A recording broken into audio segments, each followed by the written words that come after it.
Sizlarcha yakshanba kunsi haqsiz pola qo'rdoqni etib chaqirganimiz xatomi do'stlar? Ha? Bir qismini mendan bek ensirab ketibsizlar. Mush Mehmet Tilijon ziyon tatib ketami deb. Ziyon tatmaymiz. Endi mayli mashinani kelsin kelmasin.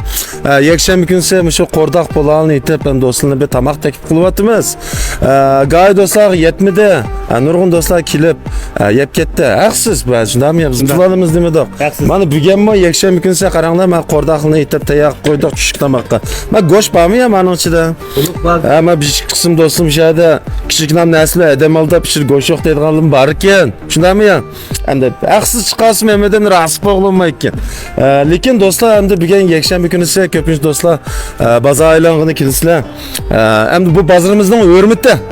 Misha kelib ham biz mehmon bo'lib, mayli mashinalar manglar bozorimiz kapagininki bir o'rmiti.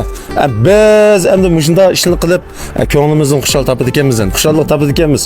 Bu do'stlarning bir kelib mishaga bir tamoq yeb, bir xushal quram ketganini ko'rsak, biz shundan xo'shab qoldik ekanmiz. Shunga har qanday do'stlar ishkilanmay, bizning bozorimiz kelib yakshanba kunisi mayli mashinani kelan ekanmanlar.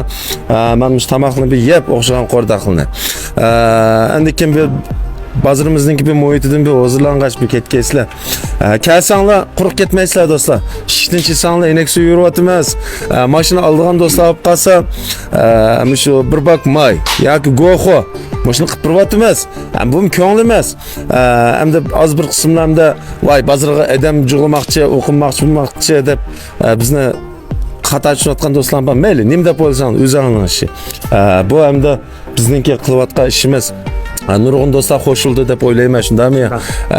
Nima bir gap borda, nima ko'pninki tangisini, yolg'izga yagisini deb bizim shunday boshqalarning bir ko'nglini bir oldi dedik endi. Qanday do'stlar, biz bozorchilarni saqlaymiz.